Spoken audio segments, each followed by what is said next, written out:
Part number 3 हमारा।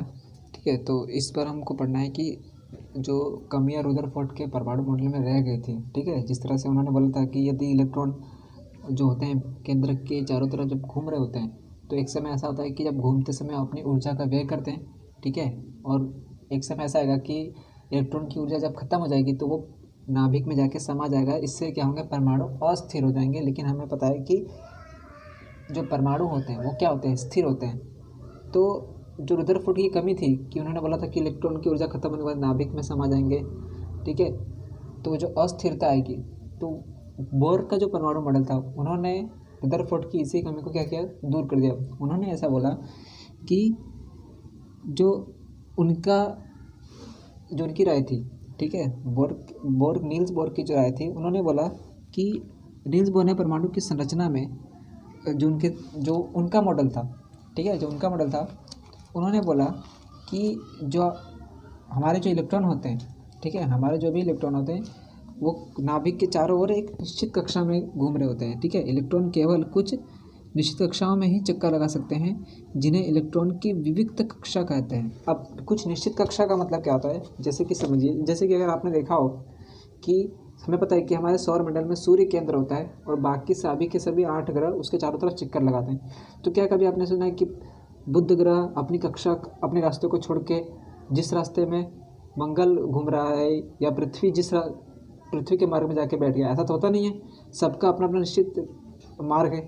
तो same वही कॉन्सेप्ट आपके परमाणु में भी लागू होता है। इसमें भी होता है कि जो इलेक्ट्रॉन होते हैं उनका सभी इलेक्ट्रॉन, और ये भी चीज़ है कि जो जितने भी इलेक्ट्रॉन होंगे एक निश्चित कक्षा में, यानी एक निश्चित मार्ग में एक निश्चित संख्या में ही इलेक्ट्रॉन घूम सकते हैं। ठीक है, जैसे कि अभी आगे जब हम बोर्स और बरी का जब परमाणु मॉडल समझेंगे तो उसमें उन्होंने बताया कि जो पहली कक्षा होती है उसमें अधिक से अधिक 2 ही इलेक्ट्रॉन घूम सकते हैं, दूसरी कक्षा में 8, तीसरी कक्षा में 18। तो इस तरह से नील्स बोर और बरी का जो ने इलेक्ट्रॉनों की संख्या का जो विवरण बताया, ठीक है, उसमें हम पढ़ेंगे। ठीक है, तो जैसे कि समझिए, तो अगर ये मेरा केंद्रक है, ठीक है, नाभिक जिसे बोलते हैं हम लोग, इसके अंदर क्या होगा, प्रोटॉन होंगे और न्यूट्रॉन होंगे, और इलेक्ट्रॉन क्या होंगे, इसके चारों तरफ घूम रहे होंगे। तो ये जो लाइन जो हमें दिख रही है ना, ये क्या है, एक मार्ग है, एक रास्ता है। तो इलेक्ट्रॉन यहीं पे इस तरह से घूमेंगे, और हर मार्ग में एक निश्चित संख्या होगी कि इस मार्ग में इतने ही इलेक्ट्रॉन घूमेंगे, इससे ज़्यादा नहीं घूम सकते।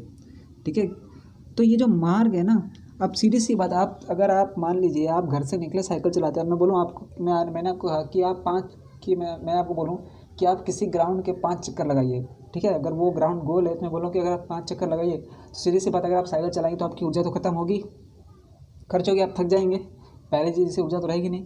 तो रुदरफोर्ड का क्या मानना था कि अगर कोई इलेक्ट्रॉन किसी नाभिक के चारों ओर वृत्ताकार कक्षा में घूम रहा है, तो एक समय क्या होगा, घूमते घूमते क्या होगा, उसकी ऊर्जा का व्यय होगा, यानी खर्च हो जाएगी, जिसके कारण क्या होगा, इसकी ऊर्जा जैसे ही खत्म होगी, तो हमें पता है P+ होगा, यहाँ पे ऊर्जा ज़्यादा है, यहाँ ऊर्जा जैसे ही कम होगी तो प्रोटॉन क्या करेगा, इसे अपनी ओर आकर्षित कर लेगा, तो इलेक्ट्रॉन जाकर इसमें समा जाएगा।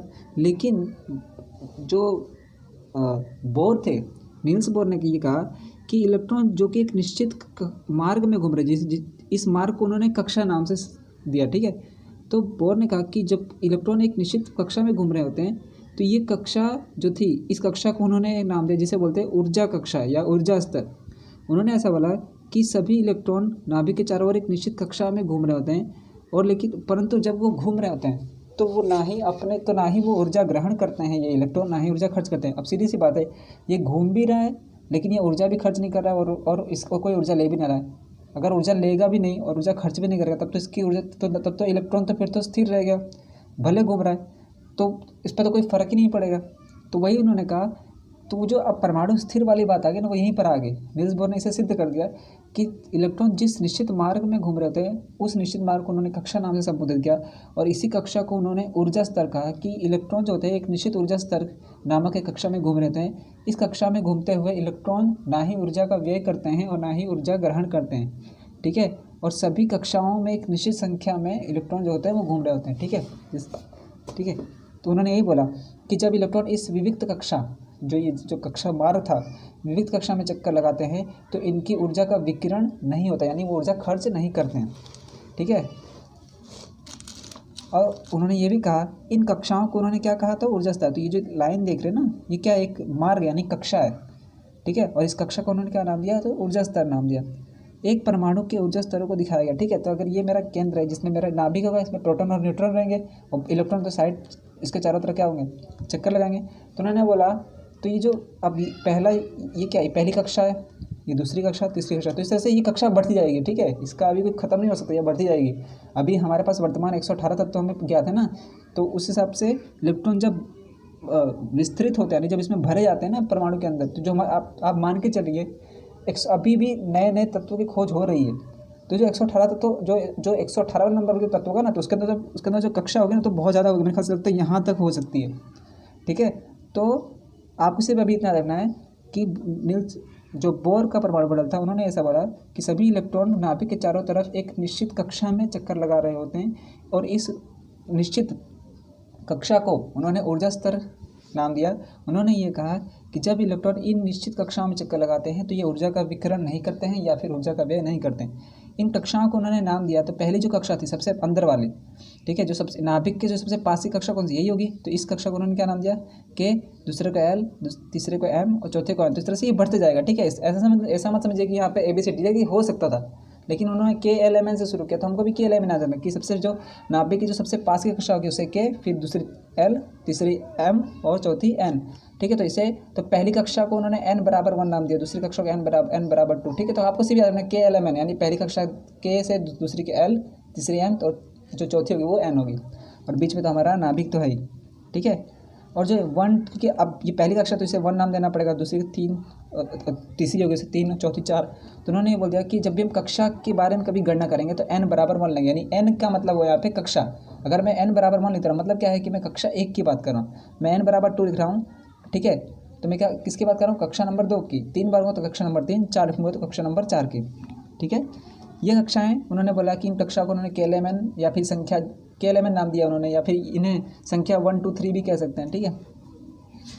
दूसरी जो चीज़ थी, ठीक है, जैसे नील्स बोर का जो परमाणु मॉडल था वो सिद्ध हुआ उसके कुछ समय बाद, ठीक है, क्योंकि अभी तक हमने इलेक्ट्रॉन के बारे में पढ़ा है, ठीक है, प्रोटॉन के बारे में पढ़ लिया, लेकिन न्यूट्रॉन की खोज अभी तक नहीं हुई थी, ठीक है। न्यूट्रॉन की खोज कब हुई, न्यूट्रॉन की खोज 1932 में चैडविक नाम के एक वैज्ञानिक थे। उन्होंने एक और कण की खोज की जो कि परमाणु के अंदर ही था, जो अनावेशित था, यानी उसके ऊपर कोई भी आवेश नहीं था। जिस तरह हमने पढ़ा ना कि परमाणु प्रधान आवेश होता है, इलेक्ट्रॉन पर आवेश होता है, लेकिन जो न्यूट्रॉन था उस पर कोई भी आवेश नहीं था, वो न्यूट्रल था, ठीक है, वो किसी के साथ भी प्रक्रिया नहीं करता है, और द्रव्यमान में प्रोटॉन के बराबर था। न्यूट्रॉन जो था, ठीक है, 3 प्रश्न यहाँ से बनेंगे जो मैं आपको तीनों बता दे रहा हूँ, और ये आपको तीनों याद रखने। पहला, न्यूट्रॉन की खोज किसने की, चैडविक ने, उस पर क्या। दूसरा प्रश्न कि क्या न्यूट्रॉन पर कोई आवेश है, नहीं, न्यूट्रॉन पर कोई आवेश नहीं होता है, ठीक है, वो अनावेशित होता है। तीसरा क्वेश्चन पूछेंगे कि न्यूट्रॉन का द्रव्यमान किसके बराबर है, प्रोटॉन के या इलेक्ट्रॉन के। तो आपको याद रखना है कि न्यूट्रॉन का जो द्रव्यमान होता है वो प्रोटॉन के बराबर होता है, ठीक है। और इसी को उन्होंने क्या नाम दिया, न्यूट्रॉन। हाइड्रोजन को छोड़कर ये सभी परमाणु के नाभिक में होता है, यानी 118 तत्वों में हाइड्रोजन, हमें पता है कि नाभिक में प्रोटॉन और न्यूट्रॉन होता है, इलेक्ट्रॉन चारों तरफ घूमता रहता है, चारों तरफ घूमते हैं, लेकिन हाइड्रोजन एकमात्र ऐसा तत्व है जो हाइड्रोजन के परमाणु में न्यूट्रॉन नहीं होता है, ठीक है, याद रखना है, हाइड्रोजन के परमाणुओं में न्यूट्रॉन नहीं होता है। बाकी सभी तत्वों के परमाणु में होगा, लेकिन हाइड्रोजन के परमाणु में न्यूट्रॉन नहीं होता है, ठीक है। न्यूट्रॉन को स्मॉल n से दर्शाते हैं। और परमाणु का जो द्रव्यमान होता है, जैसे कि अगर आपको याद हो, जब रुदरफोर्ड ने बताया था, रुदरफोर्ड ने जब अपना परमाणु मॉडल दिया था सिद्ध करके सोने की पन्नी में, तो उन्होंने ये बताया था कि परमाणु अंदर से खोखला होता है और परमाणु का संपूर्ण द्रव्यमान परमाणु के एक छोटे से भाग में स्थित होता है, उस छोटे से भाग को उन्होंने क्या नाम दिया था, नाभिक। और उन्होंने ये भी कहा था कि जो परमाणु का जो संपूर्ण भार होता है, जो संपूर्ण द्रव्यमान जो होता है वो कहाँ पे होता है, तो उस नाभिक में होता है। तो सीधी सी बात, अगर मेरे प्रोटॉन न्यूट्रॉन के बराबर है, और हमें पता है कि इलेक्ट्रॉन तो प्रोटॉन से 1/1836 गुना छोटा होता है, यानी उसका द्रव्यमान तो बहुत कम होता है प्रोटॉन के द्रव्यमान की तुलना में। तो सीधी सी बात है, जो परमाणु का पूरा भार किस में होता है, तो परमाणु के नाभिक में होता है, और परमाणु के नाभिक में कौन कौन होगा, तो प्रोटॉन और न्यूट्रॉन, ठीक है। तो बस यही कहा गया, ठीक है, और ज़्यादा इसमें कुछ नहीं है, ठीक है। अब आते हैं बोर और बरीने, क्योंकि अगर, ठीक है, जो बोर और बरी थे नामक जो 2 वैज्ञानिक थे, उनका काम इतना था, ठीक है, जो आपका बोर मॉडल था, ठीक है, बोर मॉडल में उन्होंने सिर्फ इतना बताया कि हाँ, इलेक्ट्रॉन जो परमाणु के चारों तरफ घूम रहे थे और एक निश्चित कक्षा में घूम रहे थे, जिससे उन्होंने ऊर्जा स्तर नाम दिया। और उन्होंने जो रुदरफोर्ड की जो गलतियाँ थी, जो उन्होंने बोला था कि परमाणु अस्थिर हो जाते हैं, उसकी स्थिरता का हल करके उन्होंने दे दिया, लेकिन उन्होंने ये नहीं बताया कि किस कक्षा में कितने इलेक्ट्रॉन घूम सकते हैं। ठीक है, तो वो किसने हल करके दिया था? बोर और बरी ने। उन्होंने ये बोला कि परमाणु की विभिन्न कक्षाओं में इलेक्ट्रॉन के वितरण मतलब होता है कि आप वितरण मतलब होता है बांटना। ठीक है, तो इलेक्ट्रॉन के वितरण के लिए बोर और बरी ने कुछ नियम प्रस्तुत किए। उन्होंने ये बोला, इस नियम के अनुसार किसी भी कक्षा में उपस्थित अधिकतम इलेक्ट्रॉनों की संख्या को सूत्र 2n² से दर्शाया जा सकता है। यानी उन्होंने ये बोला कि अगर मुझे किसी भी कक्षा में इलेक्ट्रॉनों की संख्या निकालनी है, ठीक है, अगर ठीक है, जैसे कि मैं आपके सामने मान लीजिए मेरा नाभिक है, ठीक है, यहाँ पे मैं कक्षा अभी, ठीक है, मैं अभी कुछ नहीं है, बस अपने हिसाब से ले ले रहा हूँ, या आप या खुद भी कर सकते हैं। ठीक है, उन्होंने ये बोला कि अगर मुझे किसी भी कक्षा में इलेक्ट्रॉनों की संख्या कितने में भर सकता हूँ, ठीक है, तो वो मैं कैसे पता करूँगा? तो मुझे पता है सबसे जो पहली कक्षा होगी उसे मैं 1 नाम दूंगा, दूसरी को, तीसरे को 3, दूसरे से चौथी, दूसरे से 5, ठीक है, इस तरह से बढ़ती जाएगी। तो अगर मुझे पता करना है कि मैं पहली कक्षा में कितने इलेक्ट्रॉन हो सकते हैं, तो आपको कौन सा सूत्र याद करना है? 2n²। जहाँ मैंने आपको n बताया ना, n बराबर क्या होगा? n यानी जिस कक्षा का निकाल रहा हूँ, तो यहाँ में अगर मैं पहली कक्षा निकाल रहा हूँ तो n बराबर क्या रखूँगा? 1। तो 2 गुणे, ठीक है, 2 n, देखिए 2n² का मतलब होता है कि 2 के साथ n जो है ये गुणे में है, और n ये जो वर्ग है ना, ये वर्ग किसके ऊपर है? 2 के ऊपर नहीं है, सिर्फ n के ऊपर। ठीक है, मैं फिर से लिख दे रहा हूँ। कौन सा सूत्र है? बोर और बरी ने बोला कि किसी भी कक्षा में इलेक्ट्रॉनों की संख्या अधिकतम कितनी भर सकते हैं, वो हम सूत्र कौन सा लगाएंगे? 2n²। जहाँ पर 2 तो सूत्र मेरा n क्या है, तो कक्षा का नंबर, अगर मैं पहली कक्षा का निकाला तो 1, n की जगह पर क्या रखूँगा? 1। अब याद रखिए n जो है ये 2 के साथ गुणे में होता है, n जो है ये 2 के साथ गुणा में, लेकिन ये जो वर्ग है ना, ये वर्ग सिर्फ n के ऊपर है, ना कि 2 के ऊपर है। ठीक है, तो n की जगह पे मैं क्या रखूँगा?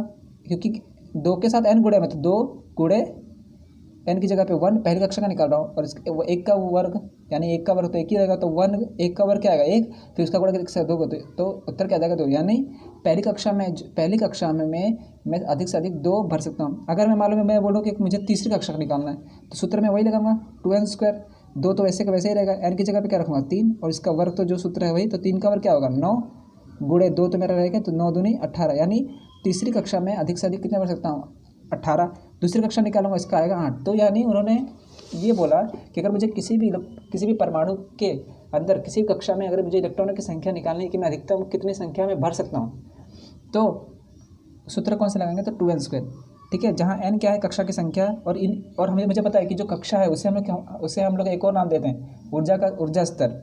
ठीक है, याद रखिएगा, आप लोग पूछे कि अगर कक्षा का दूसरा नाम क्या है, तो आपको याद रखना है ऊर्जा स्तर।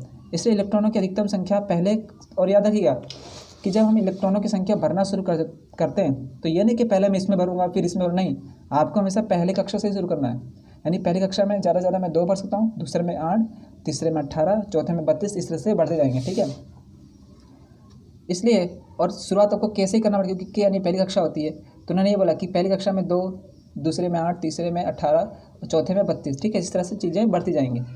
ठीक है, और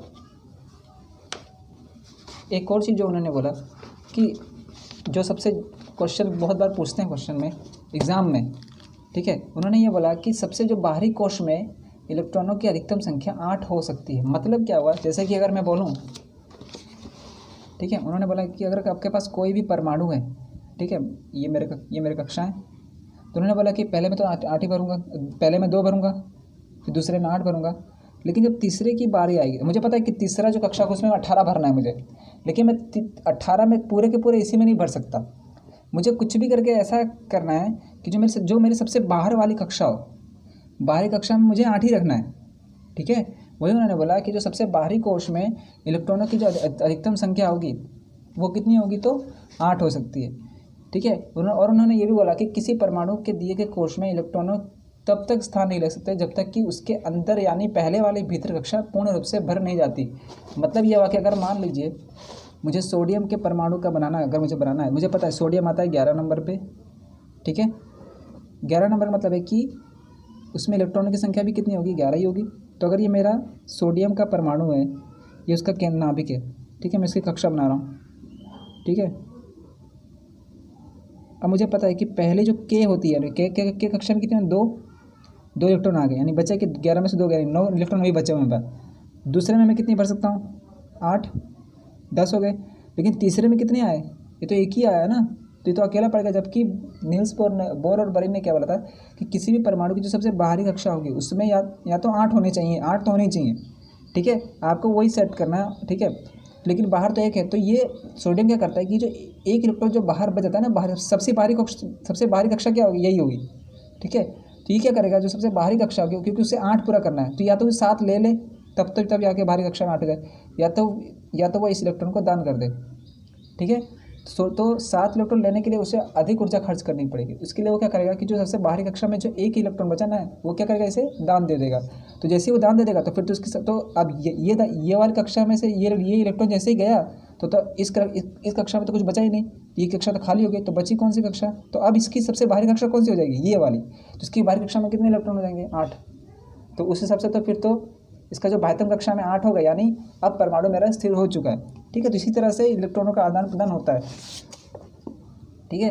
तो वही उन्होंने कहा कि किसी भी परमाणु के दिए गए कोश में इलेक्ट्रॉन तब तक स्थान नहीं लेते हैं जब तक कि उससे पहले वाले यानी भीतरी कक्षा पूर्ण रूप से भर नहीं जाती, ठीक है। यानी यह नहीं कि मैं पहले 8 यहाँ भरूँ फिर 2 यहाँ भरूँ, नहीं, आपको शुरुआत यहीं से करनी है। पहले 2 भरोगे, फिर उसकी पहला कक्षा पूरी भरेगी 2, फिर दूसरे नंबर कक्षा की बारी, फिर तीसरे। ऐसा नहीं कि पहले ये भरे फिर ये ऐसा नहीं करना है, ठीक।